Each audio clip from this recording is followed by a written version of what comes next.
morning, ladies and gentlemen. I'm really happy to be in the list. I know today will be full of resourceful presentation. And before I start my presentation, I want to ask us two basic questions, which I want us to reply with.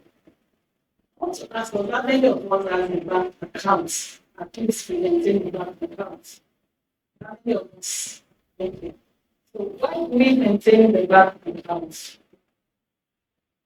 Why do we have a bank account?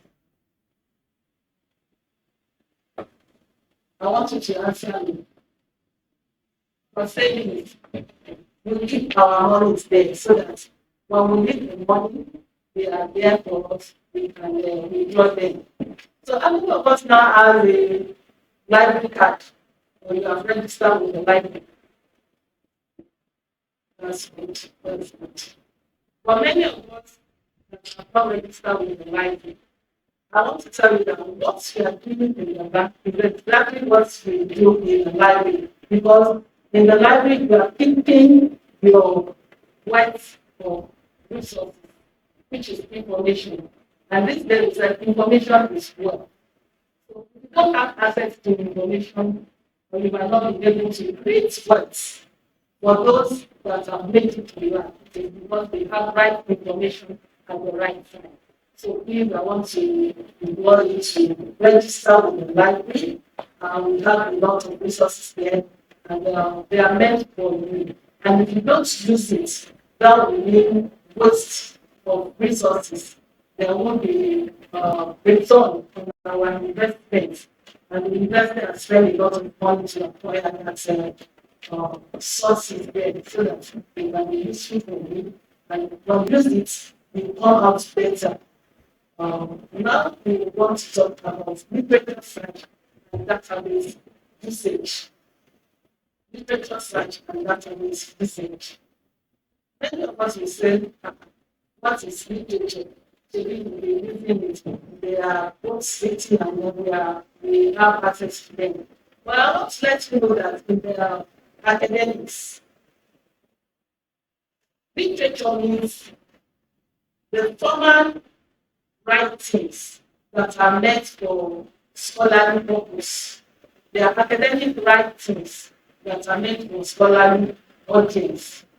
So literature includes books, journal, bulletin, and any peer review article that you consult in your academic journey.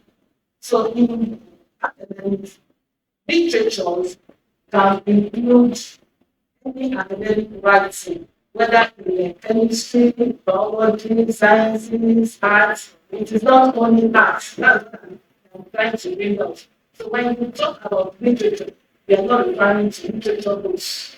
It means resources that has been written, formally written by experts that we can consult when we are in need of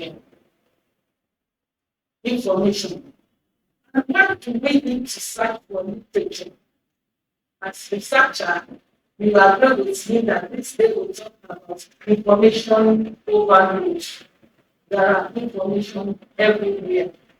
So but you need to go through this information so that you will be guided. You'll be able to navigate the vast ocean of knowledge. There are lots of them. So you want to see the ones that are relevant for your needs to complete your assignment or to embark on your research. So you need to search for literature. And another thing is that when you are embarking on a research, you need to understand the concepts. And you can't understand the concepts unless you consult what other people have written about that concept. And at this time and age, there's nothing that we want to do that somebody has not written or done before. We are only trying to fill the gap, or we are going to improve on that area. So you need to know what other people are written on that subject or topic before you embark on your own. And by that, you'll be able to identify the gap you want to fill, and you'll be able to gather the materials that will give you information on the research you are embarking upon. And like I told you, there are a lot of research going on, so you need to be updated on the trend of events in your field of study. So if you don't search for literature, if you don't search for literature, you won't know what is going on. And then you might be playing, duplicating what other people have done. So you need to update yourself. So you need to search for literature. And let me tell you that it is important that you search for literature at the onset of your research work. Because if you don't do a proper literature search, your journey will not be smooth. I mean, the research journey may not be smooth. Because at the point of writing up your results, you might find yourself going back and look for sources that will need to validate your writing or your results. And at that time, it might be so difficult for you. So if you do a proper literature search at the onset,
so that would now give you the focus to know what you are looking for. You must be specific. You must be articulate about what actually you want to do. And in searching for literature, it is good also to use keywords. Keywords. If you have a title, well, for example, I want to study undergraduate behavior. So you will need to break down the topics. You know, you will have to look for keywords like undergraduate students and behavior. And there, you also need to use what we call Boolean operator. You might say undergraduate students and Nigeria. That means that you are trying to look at the behavior of undergraduate students within Nigeria.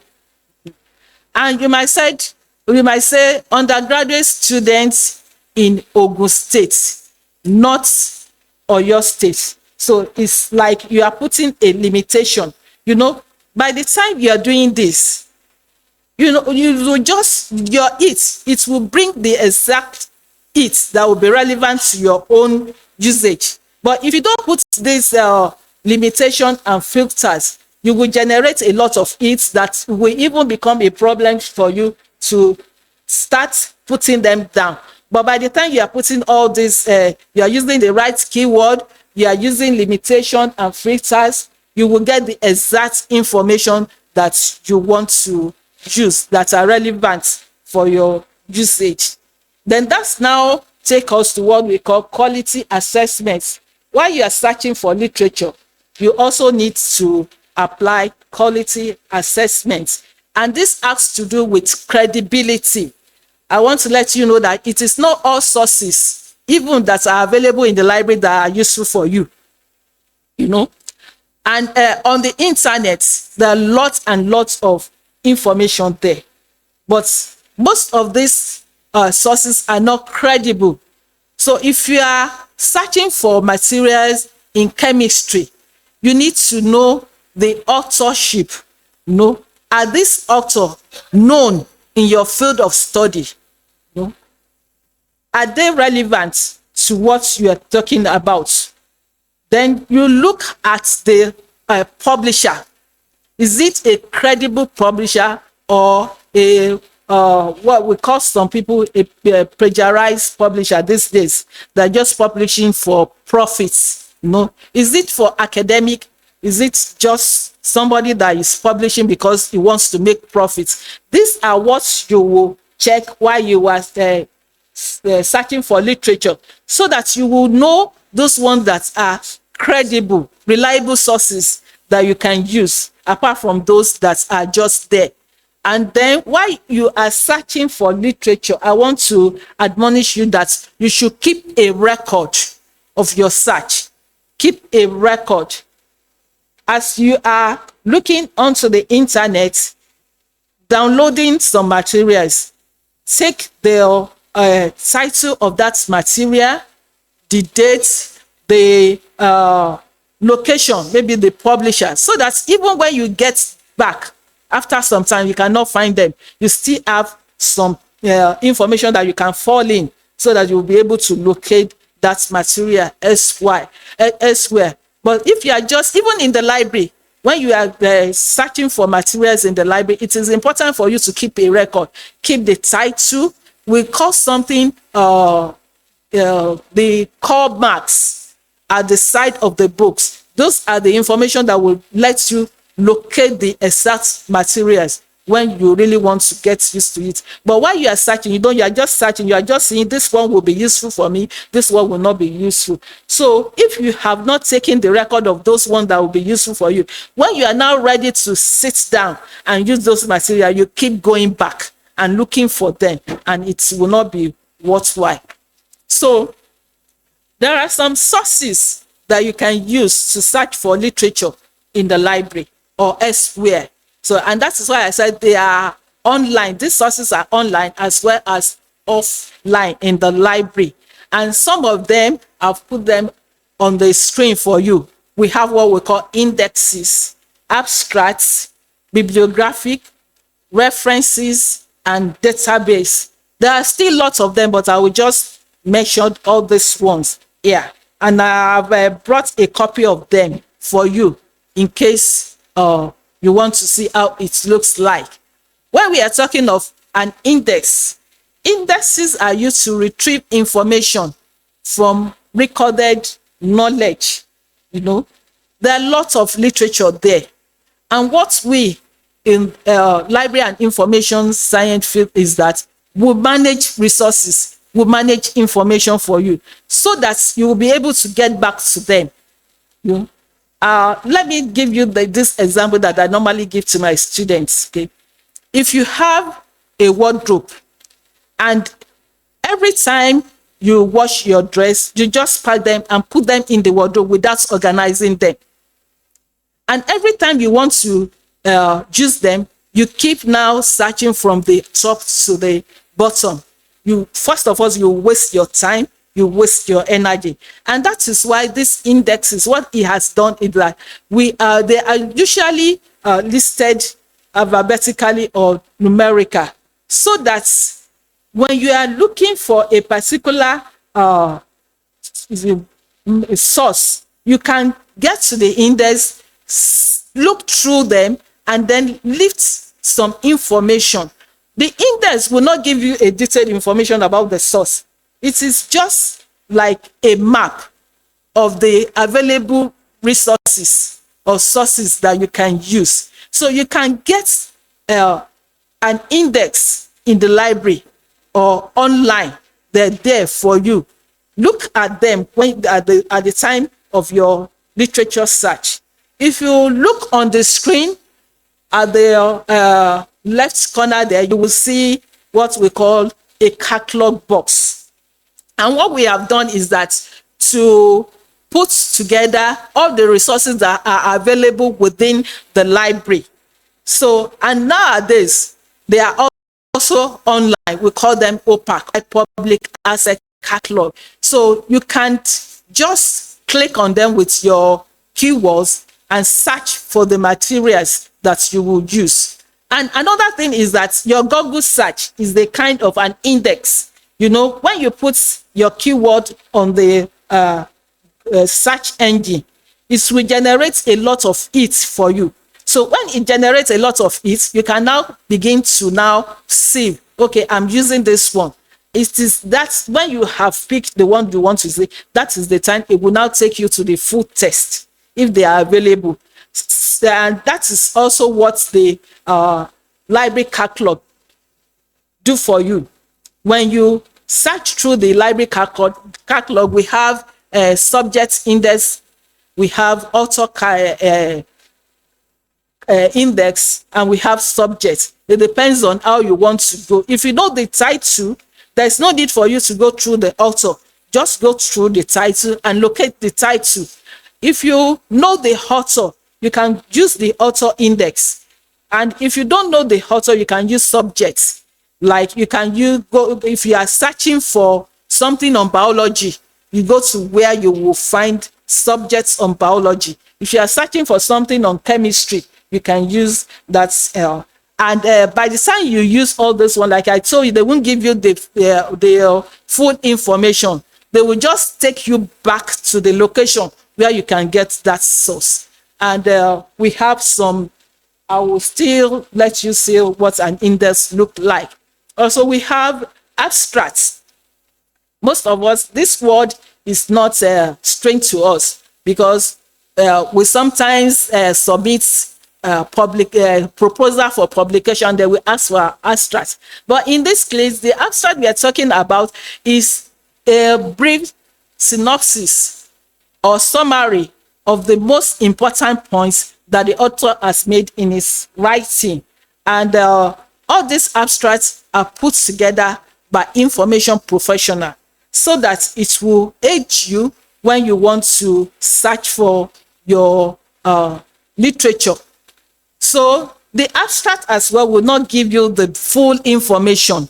But by the time you consult an abstract, and there are different abstracts, we have subject abstracts, we have periodical abstracts, you know, we have biological abstracts, and we have chemical abstracts, you know, they are like that. They will give you the brief or summary of what is available in your field of study. So when you now consult it, you'll be able to see, okay, this one talk about this and this. This will be useful for me.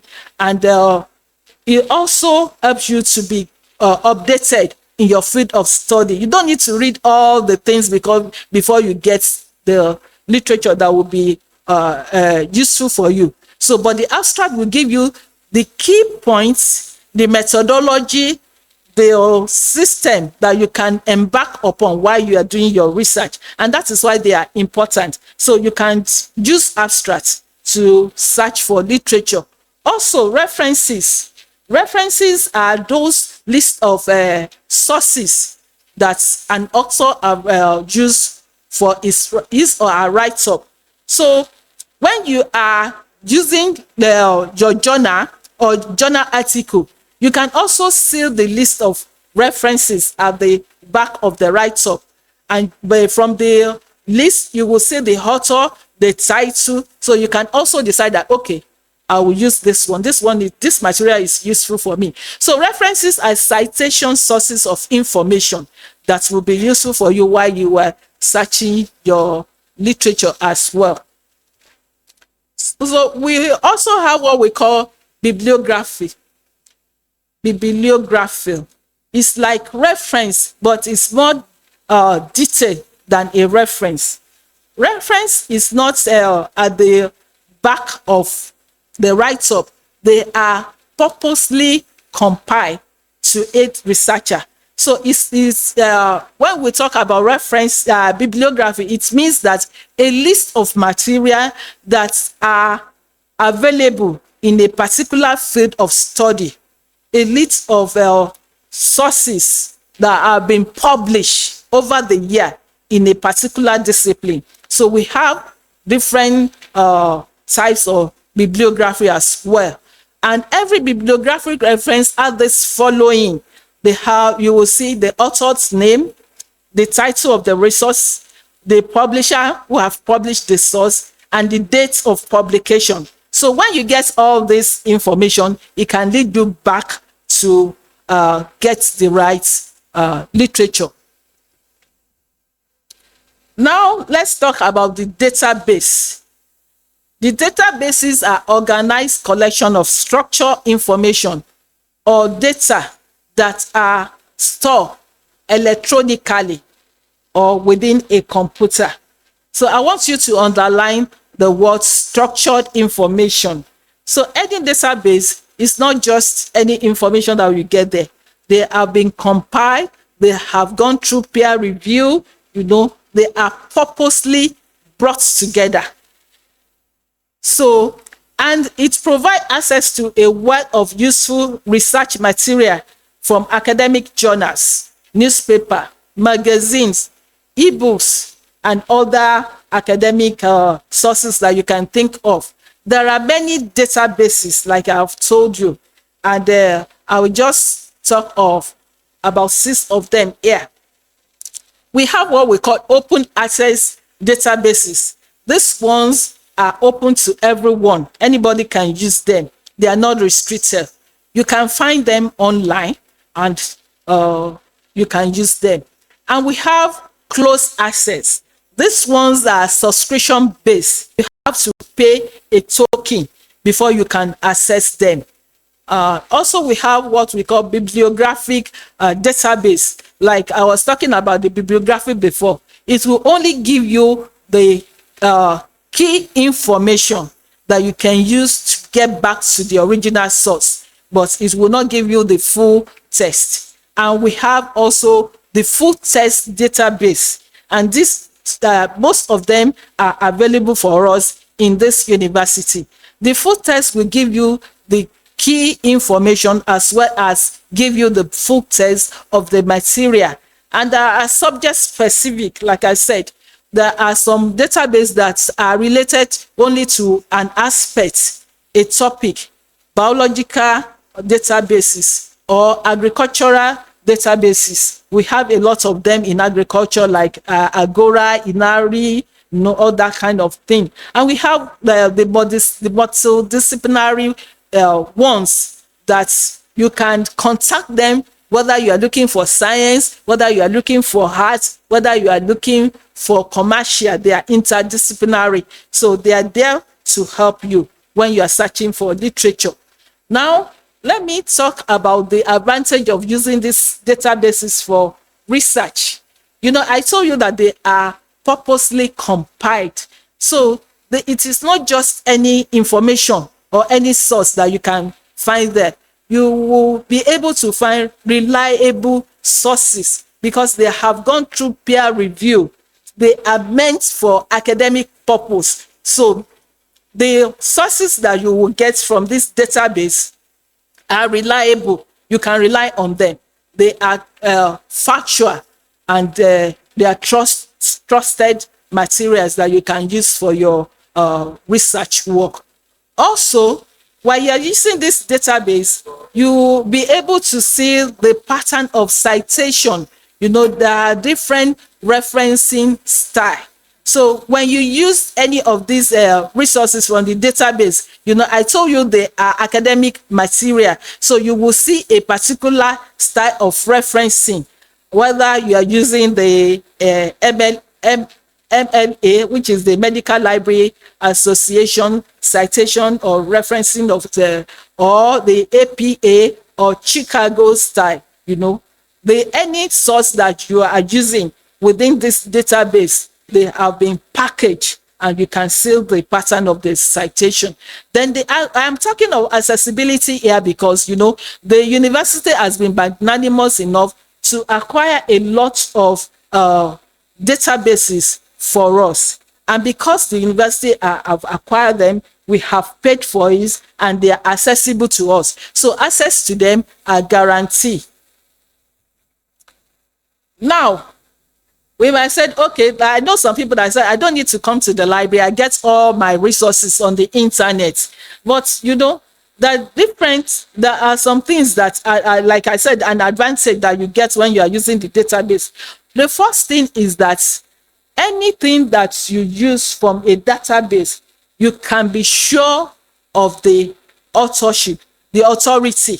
It will be an acceptable scholar that have written about that material that you will be able to use. But when you are talking on the internet, anything can be placed on the internet. You yourself, you can write ABC and put it on the internet. So most of the time, the resources that you get on the internet, they are not authentic, unlike the one that you get from the database. And from the database, you might get fewer materials, but you know that those materials are limited, are reliable, and they are relevant to your use, unlike the one that you get on the internet. And another thing is that when you are using the internet to source for your materials, you know, it's it's not stable. By the resources you get on the internet today, by tomorrow, or let me say in a month's time, you get back there, you want to retrieve that same material, it might not be there again. But the one you get from the database are constant. They have been, it is there. Anytime, any day, any month, you can get them there. And that is why I will implore you to try and use some of the databases that we have been subscribed to for you in the university. A lot of them are projected online. So we have a number of them. And this morning, there's another one that has been added to it, which we call JGates. So we will soon give you the login details. And some of these ones, we're working on them to make sure that you can access them outside the campus. So all these databases are available for you in the university. Then you can use them. They are free for your use. So there are a number of them. There are some that are subject specific. There are some that are multidisciplinary. So you can use them to search for your literature. And now, if you look up there, please, can you put this slide? When you are searching on a database, this is a kind of the templates that you will see. This is a kind of template that you will see. You know, when I was talking about the keywords, you know, the first column is talking about if you have a topic, you write down your topic in a sentence form and you now break them down into keywords. For example, if I'm searching for information literacy skill, you know, there are some keywords that I will use, that I will input on the computer, and it will bring out my hits. Also, apart from the keywords, at times if you use some keywords, it will not generate a lot of hits for you, but you can now think of synonyms of that keywords. And when you use them, you know, I said these ones are being compiled, and maybe at the point of compilation, the person that did it has some subject heading, and it might not capture what you put there. But look of synonyms that will represent that same keywords and use them so that it will generate a lot of hits for you. And another thing is that, you know, the other time I talk of Boolean operator, you can make use of them too when you are searching for literature. You know, as a researcher, another thing that I want to talk about today is academic integrity. So we've been talking about literature search. You know, when you search for literature, it is an art of to guide you towards the relevant information. And in doing this, it requires a lot of patience, a lot of patience. And that is why it is the first thing that you should do before you begin your research work. Because you embark on the journey, you have to do a lot of literature search and take a lot of patience to look for resources that will be useful for you. And if you don't do enough of this, you might put yourself in a mess. You might, not in quotes, you might violate an academic integrity test, because you won't know that those things that you are using, they are author that have written about them. That is why we talk of duplication, or things you just saw on the internet. You don't know the author, you don't know the source, you now add it to your own. So you need to do a lot of search and take time to go through, and then you have to apply what we call critical thinking. Critical thinking, there are a lot of sources there.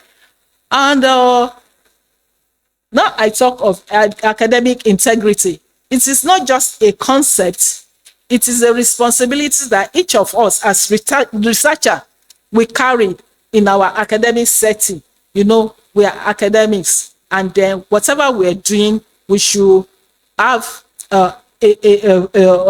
something to justify what we have done. And then you should be able to know that one of the most significant violation of integrity, academic integrity, is plagiarism. Plagiarism. You know, when we are talking of plagiarism, is an offense, a serious offense in academic that is not taken lightly. Even in Nigeria, I can say that, you know, the issue of plagiarism is becoming serious. In my former institution, there are about 3 lecturers that run foul of this. And what is this? It is because they are not diligent in literature search. The person that brought the work copy it from somewhere else. And because this other lecturer or the supervisor, they just approve it. And that is why I'm talking that you need to be patient while you are doing literature and search through all your sources to see whether it is somebody's work, so that you will not violate this academic integrity. So plagiarism is a serious offense in academia, and that is why the university authority has gone a long way to acquire sources of information, so that it will help us and support us as researchers in this institution. There are lots of plagiarism software out there, but the one we are using in this university is called Turnitin. Turnitin. So Turnitin is an originality checking and plagiarism prevention service that check write-up for citation mistakes or inappropriate copying. You can still mark that inappropriate copy. If you don't know your source, you didn't acknowledge it, you will fall, you might violate this rule. So how do we use the plagiarism check? When you have finished your write-up or your thesis, what you need to do is that you submit the assignments into the Turnitin database, and it will help you to run a similarity check. It will do a kind of cross-referencing across a lot of materials that are being inputted in that software to see whether there are similar works that are related to your work. That is what the Turnitin will do for you after you must have finished writing your work. And let me tell you that after running a plagiarism check on your work, it will come with a result. Then if the result is high, it does not mean that you have committed an offense yet. What you will now do is that you will now sit down, look through that report, and see the area of similarity where it has pointed out the similar sources. And then you now decide to look at it, reframe what you have written, or you recast and then reference that source. If you don't do that, that is the time that you have commit a plagiarism. But when you run your work and you have a high percentage, don't be afraid. You have not committed any sin. It is when you leave it like that and you submit it like that and you didn't do anything about it, you didn't acknowledge the author, you didn't acknowledge the work, that is the time you are committing plagiarism. And when you want to submit your paper on the plagiarism, on the Turnitin, this is how it looks like. This is how it looks like. You have to log into the Turnitin, and for some of us that have registered with the library, you will see the library URL, you will see all the resources there, it can lead you there. And for the postgraduate students, it is your supervisor that will create a profile for you. You can get in touch with them. Let them create a profile for you. And when they have created a profile, you can submit your assignments, you can submit your write-up, and decide whether the plagiarism check is high or not. And these are how to use the plagiarism software check that we have acquired for you. But I want to also let you know that you can also visit the library. You can also get in touch with any of the librarians if you have any question, if you have any issue with your work. And also, in the course of time, the library will also be running a lot of seminar on the sources we have in the library and the plagiarism check. I hope you will patronize the library. Thank you very much. And at this time, I want to ask whether you have any question for me.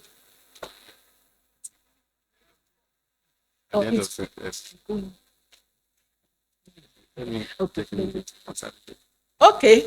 Maybe I was told that the question will come at the end of the lecture. So thank you very much for having me in your list.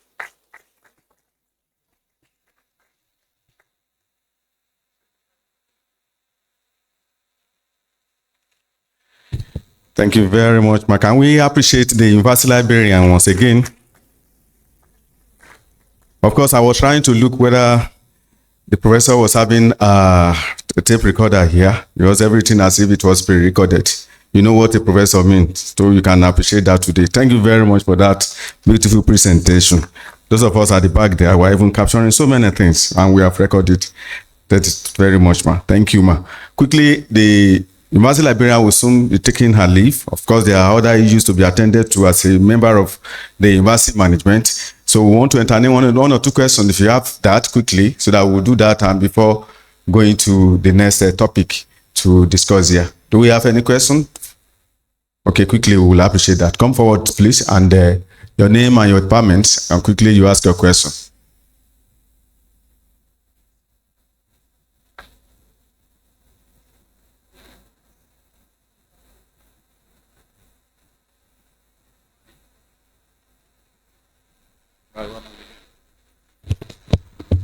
Thank you very much, sir. And thank you, ma, for that presentation. Just a very short one. I want to clarify for the Turnitin. Is it only the supervisor that can do the check? The PG students have no opportunity for personal check of the Turnitin. Thank you, ma. That is noted. Any other person? Question? Come over, please. Can you do that there quickly? Right. Thank you very much, Prof, for the enlightenment you've given us today. My name is Olale Konlawale from the Department of Zoology. Yesterday, during the course of the discourse yesterday, we were told that there is an e-library available for students to make use of. So we were urged that we should visit the library and then do something about that. But I decided not to go yesterday because I was waiting to hear from you today. If you have more information about that, that will guide us to use that place. So please, ma'am, help us talk about it, ma'am. Thank you very much. I think there was a student yesterday who complained about the registration process, and we promised such a person that the librarian is very much available. The university librarian is very much available anytime you want to go. If you have that question now, can you come forward and quickly ask so that you be attended to quickly? Ojú àwo làwo fi ń gbọ́bẹ̀, Yorùbá máa ń sọ, ẹ má ní mo pòwe. Is that true? Okay, you are not here. Thank you very much. Any online question? Any other person? Of course, the university librarian will attend to the questions asked so far.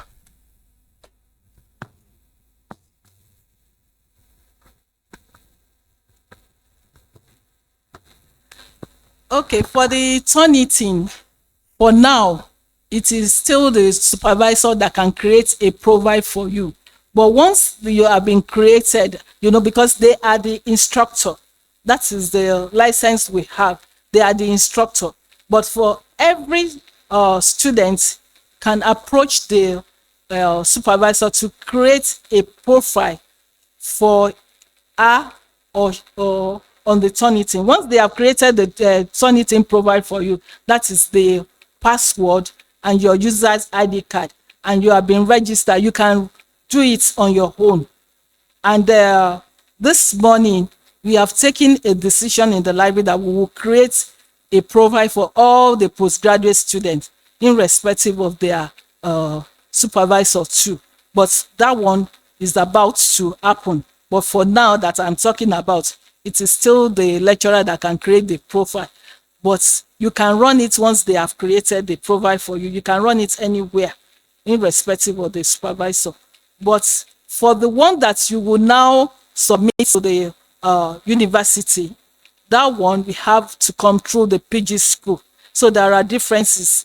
So if you just want to run your paper as an individual, you want to see how you are you have behaved, you want to see the percentage, you can do it once your profile have been created for you. That is the password and the user's ID card. And then for the e-library, now there are some, all this comes with the licenses. What we call the e-library is the access to our e-resources. It is not a physical place where you come and sit and use the material. So all you can do is that get the login details from the library, because at times we don't want to put them online. We have been penalized before because other people are using our resources, and we sign a certain license with all these vendors. But when you get your the password also, I want to beg you, use it for the academic purpose. We have seen a case where the person is collecting money and giving it to other colleagues outside the university. So for that, there's a way we can track it at the back end, and that is part of academic integrity that we are talking about. But for the e-resources, you can actually have access to them once you have the password and the user's ID card. And another thing I want to add is that presently in the library, we have a PG's room, postgraduate students room, that you can use and you can come and use at your own convenience. You will not be disturbed there. So, and I think I have done with the questions. Ma'am, before you take the there's a question here. Absalam Mutunrayo, she said, I have registered for the e-library, but it's not going through after entering the matric number. I hope you will have taken cue from what you have said so far, ma'am. That's the question. Is that there are some of the e-resources that we need to renew their subscription. So, and there are some that we are having some technical issue with. But if you are duly registered, you are a student, there is no how you will not be able to make use of the e-resources. But if you are still having any issue, you can contact the Reader Services Librarian who will rectify the issue for you. Thank you.